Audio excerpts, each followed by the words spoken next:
The morning sun rises over the Rockies, its light spilling like molten gold onto the crumbling streets of Saint Elmo.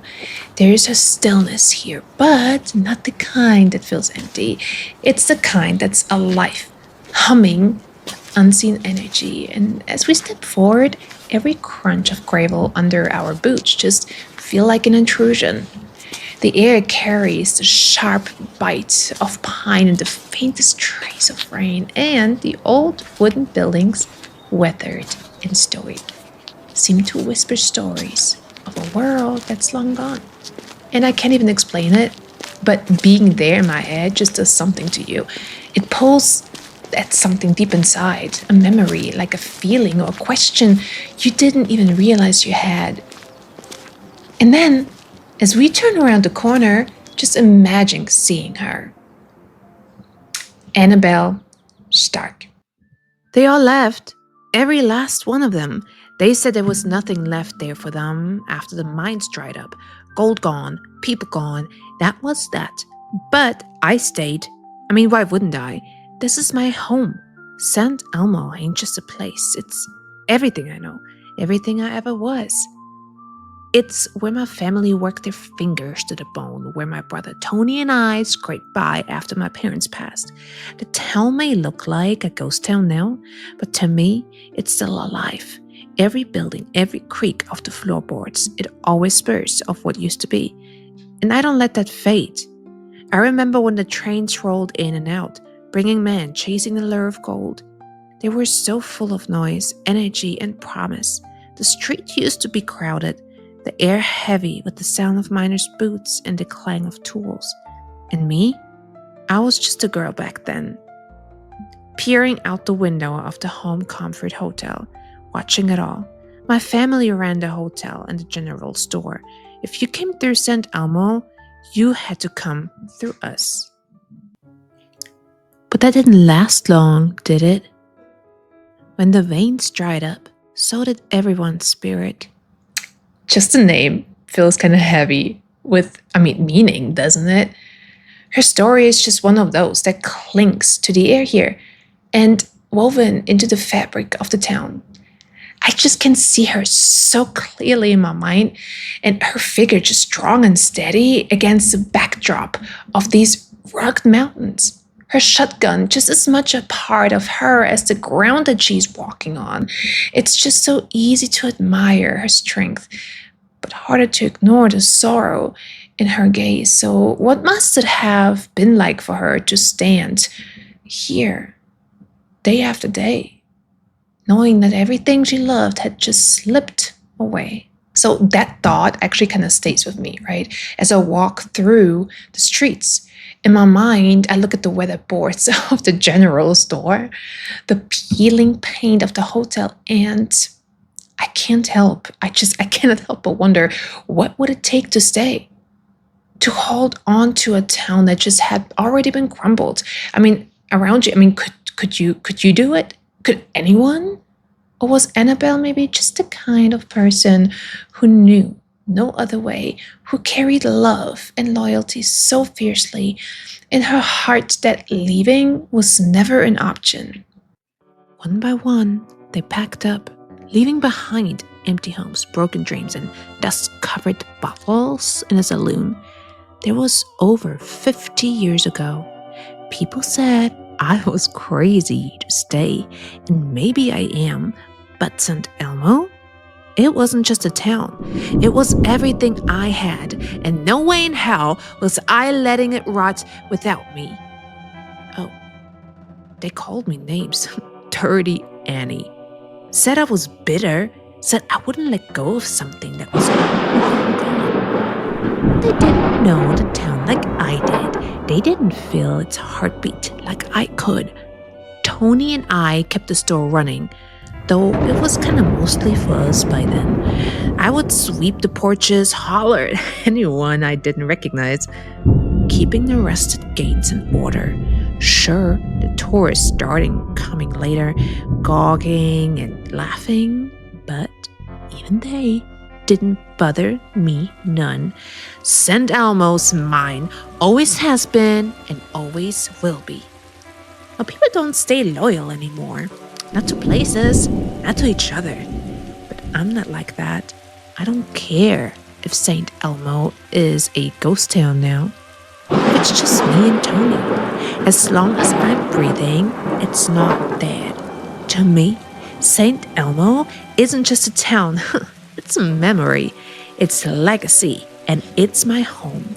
People left, yeah, but they left me with stories, with echoes of laughter, and with all the grit it takes to hold on to something everyone else abandoned. They don't see it, but to me, Saint Elmo is as alive as it ever was. So Saint Elmo, it wasn't always like this, okay? So at its height in the late 1800s, this town thrived as a mining hub, okay, during Colorado's gold and silver rush. The Mary Murphy mine, the jewel of Saint Elmo, it pulled in over 60 million worth of gold during this operation, giving life and prosperity to its nearly 2,000 residents.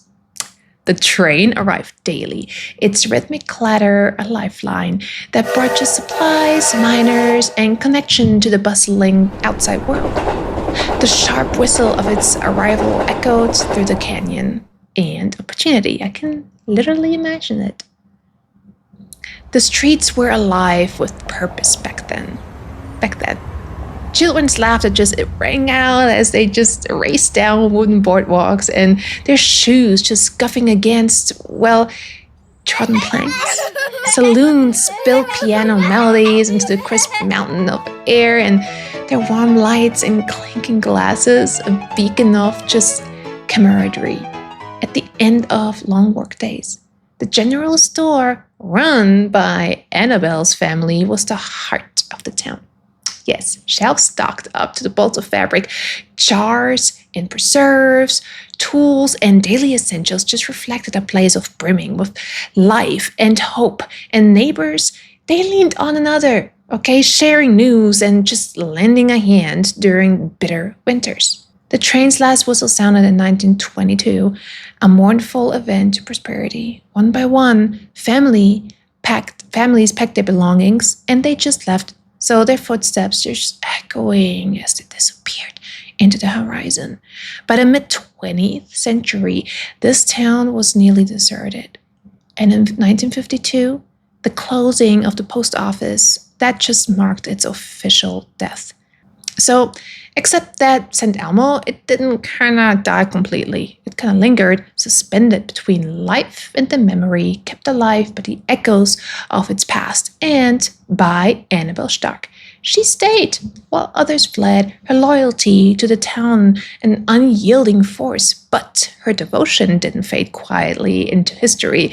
It said her presence, it just still lingers. Yes. Visitors to St. Elmo, they just often leave with stories of more than just picturesque decay. Paranormal encounters are woven into the fabric of the town. So the general store where Annabelle once presided is at the center of many tales. So some say they felt cold spots near the counter where she once stood, as if her spirit still kind of protects her family's legacy. So others report, though, hearing faint footsteps echoing through the building, though no one is there. A gentle but haunting reminder of her presence. In this Stark family hotel, it's no less eerie. Shadowy figures just have been spotted pacing past the windows, only to vanish upon closer inspection. A handful of visitors have even claimed to hear disembodied footsteps on the creaking floorboards, or even a soft whispering voice that makes the hairs just on their necks stand on end. The most chilling accounts describe a woman's figure at the end of a hallway, lingering in the dim light before just fading into the shadows.